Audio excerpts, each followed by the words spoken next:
2024 ఏడాది చాలా మంది డైరెక్టర్లకు సక్సెస్ఫుల్ ఇయర్గా నిలిచింది. ముఖ్యంగా చాలా కాలంగా ఫ్లాపుల్లో ఉన్న దర్శకులకు మంచి హిట్ ఇచ్చి బూస్ట్ని ఇచ్చిందని చెప్పాలి. మరి ఈ ఏడాది ఏ డైరెక్టర్లు సక్సెస్ఫుల్ అయ్యారో ఇప్పుడు మనం తెలుసుకుందాం. ఈ ఏడాది డైరెక్టర్లో సూపర్ సక్సెస్ఫుల్గా నిలిచిన డైరెక్టర్ సుకుమార్. పుష్ప 2 సినిమాతో సెన్సేషన్ క్రియేట్ చేశారు.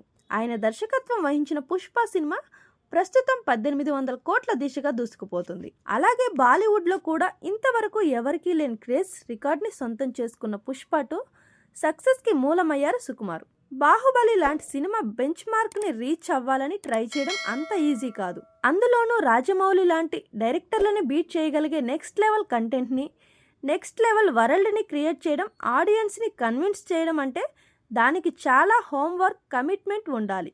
అలాంటి క్రియేటివ్ డైరెక్టర్గా నాగ్ అశ్విన్ కల్కి సినిమాతో ప్రూఫ్ చేసుకున్నారు.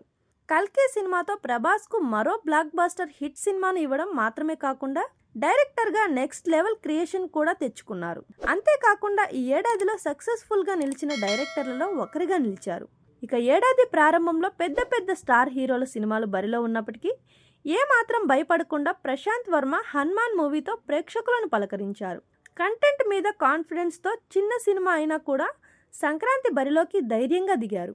ఇక్కడ హీరోగా తేజ యాక్టింగ్, ఓవరాల్ పర్ఫార్మెన్స్ కంటే డైరెక్టర్గా ప్రశాంత్ వర్మకే క్రెడిట్ ఎక్కువ దక్కుతుంది. అంతలా క్రియేటివ్ కంటెంట్ని తక్కువ బడ్జెట్లో మంచి ప్రొడక్షన్ వాల్యూస్తో చూపించి 300 కోట్ల భారీ సక్సెస్ ఇచ్చి ఈ సంవత్సరం సక్సెస్ఫుల్ డైరెక్టర్గా పేరు సంపాదించుకున్నారు. వెంకీ అట్లూరి ఇంతకు ముందే సార్ మూవీతో కంటెంట్ ఉన్న డైరెక్టర్గా పేరు తెచ్చుకున్నారు.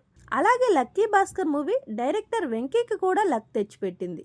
100 కోట్ల సక్సెస్ అందించింది. దాంతో లాస్ట్ ఇయర్తో పాటు ఈ సంవత్సరం కూడా వెంకీ అట్లూరి సక్సెస్ఫుల్ డైరెక్టర్ అనిపించుకున్నారు.